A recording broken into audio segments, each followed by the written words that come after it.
اور میں بہت جلد اس گاؤں سے اپنی دلہن تلاش کر کے لے کر آؤں گا۔ اس کے بعد اللہ والے بزرگ نے اپنے دوسرے بیٹے کو کلہاڑی پکڑا کر بولا کہ اب تمہاری باری ہے۔ اب ان کا دوسرا بیٹا بھی کلہاڑی سے ایک ٹہنی کو کاٹنے لگا جو کہ بہت موٹی اور سخت تھی۔ اس نے بھی محنت کرنے کے بعد اس ٹہنی کو کاٹ کر گرا دیا۔ اس کی ٹہنی اپنی ہی بستی میں گر پڑی۔ جب اس نے یہ دیکھا تو بہت خوش ہوا اور کہنے لگا کہ اس ٹہنی کو کیسے پتا تھا کہ میں اس بستی سے اپنی دلہن کو تلاش کرنا چاہتا ہوں۔ اس بستی میں ایک لڑکی رہتی ہے جسے میں بہت جلدی اپنی دلہن بناؤں گا۔ عامر اور اس کے ابا اس کی باتیں سن کر مسکرا دیے۔ اب ٹہنی کاٹنے کی باری سب سے چھوٹے بیٹے عامر کی تھی۔ اس نے کلہاڑی اٹھائی اور جلدی سے ایک ٹہنی کو کاٹنا شروع کر دیا۔ احمد جو ٹہنی کاٹ رہا تھا وہ زیادہ مضبوط نہیں تھی۔ جب اس نے وہ ٹہنی کاٹی تو وہ اچھل کر جنگل کی طرف گر گئے۔ یہ دیکھ کر عامر کے دونوں بڑے بھائی ہنس کر کہنے لگے کہ اب تم جنگل میں اپنے لیے دلہن تلاش کرنے کے لیے جاؤ گے کیونکہ تمہاری ٹہنی تو جنگل میں گر گئی ہے۔ اب تمہیں جنگل میں جا کر کسی بھیڑیا شیرنی کو تلاش کرنا ہوگا اور اس سے رشتہ داری بنانی ہوگی۔ یہ کہہ کر دونوں بھائی ہنسنے لگے مگر عامر کے چہرے پر مایوسی تھی۔ اللہ والے بزرگ نے اپنے دونوں بڑے بیٹوں کو چپ کرایا اور پھر عامر سے کہا کہ اب بیٹا تم کیا کہتے ہو؟ عامر نے کہا سے ابا جان میں نے کیا کہنا ہے، میرے لیے اسی میں بہتری ہوگی۔ اب میں جنگل کی طرف ہی اپنی دلہن تلاش کرنے کے لیے جاؤں گا۔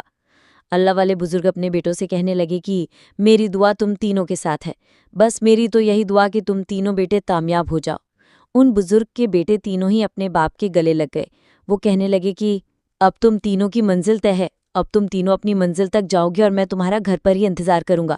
تینوں بیٹوں نے اپنے باپ کی دعائیں لی اور گھر سے نکل گئے۔ کچھ دیر تو وہ اللہ والے بزرگ اپنے تینوں بیٹوں کو جاتا ہوا دیکھتے رہے، پھر اپنے گھر میں داخل ہو گئے۔ عامر کی آنکھوں میں چمک آ گئی اور وہ بہت تیز قدموں سے جلدی جلدی جھوپڑی کی طرف جانے لگا۔ جب وہ جھوپڑی کے پاس گیا تو اس کو کوئی بھی نظر نہیں آیا۔ پھر عامر نے جھوپڑی دروازہ کھولا اور اندر چلا گیا۔ کیا دیکھتا ہے کہ جھوپڑی سادہ اور خوبصورت تھی۔ اس کی دائیں طرف ایک کھڑکی تھی جس پر ایک ننھی سی چڑیا بیٹھی ہوئی تھی۔ اس کے سامنے ایک بڑا میز تھا مگر عامر کو اس جھوپڑی میں کوئی بھی انسان نظر نہیں آیا، اس لیے عامر خود سے کہنے لگا یہاں پر تو کوئی بھی نہیں ہے۔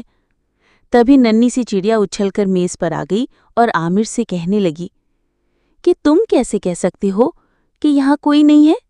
میں یہاں موجود ہوں۔ اس ننھی چڑیا نے جب عامر سے کہا تو وہ حیران ہو گیا، اس کی طرف دیکھتا ہی رہ گیا۔ اب ننھی چڑیا بھی آنکھیں جھکائے ہوئے عامر کو دیکھ رہی تھی۔ تبھی عامر نے کہا کہ تم انسان نہیں ہو پھر بھی ہماری طرح بول رہی ہو۔ چڑیا نے عامر سے کہا کہ تم کون ہو اور اتنے گھنے جنگل میں رات کو کیا کر رہے ہو؟ عامر نے چڑیا کو سارا واقعہ بیان کیا اور کہنے لگا میں تو جنگل میں اپنی دلہن تلاش کرنے کے لیے آیا تھا۔ چڑیا کہنے لگی کیا تمہیں یقین ہے کہ جنگل میں تمہیں دلہن مل جائے گی؟ عامر کہنے لگا کہ مجھے اللہ پر پورا یقین ہے، مجھے اس جنگل میں دلہن ضرور ملے گی، مگر فی الحال تو مجھے جنگل میں کوئی انسان دکھائی نہیں دے رہا۔ تبھی چڑیا عامر سے کہنے لگی اگر تم چاہو تو میں تمہاری دلہن بن سکتی ہوں۔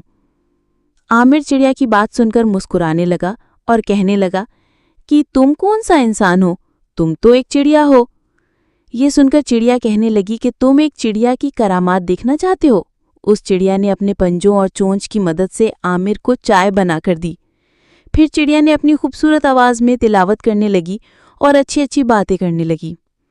عامر تو پہلے چڑیا کو انسانوں کی طرح بولتا ہوا دیکھ کر حیران تھا، مگر اب چڑیا تو تلاوت بھی کر رہی تھی اور اچھی باتیں بھی کر رہی تھی، جسے سن کر عامر خوش ہوا، مگر اس کی سمجھ میں کچھ نہیں آ رہا تھا کہ یہ انسانوں کی طرح سے بات کر سکتی ہے اور سارے کام بھی کرتی ہے۔ پھر وہ چڑیا سے پوچھنے لگا کہ تم کون ہو اور ہم انسانوں کی طرح کیسے باتیں کر رہی ہو؟ عامر کی بات سن کر چڑیا زور زور سے رونے لگی۔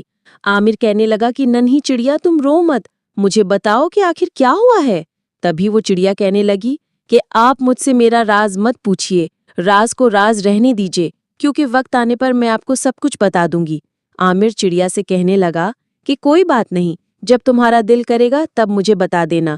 چڑیا اداس بیٹھی ہوئی تھی کہ عامر کہنے لگا کہ میں تمہیں اپنی دلہن بنانے کے لیے تیار ہوں۔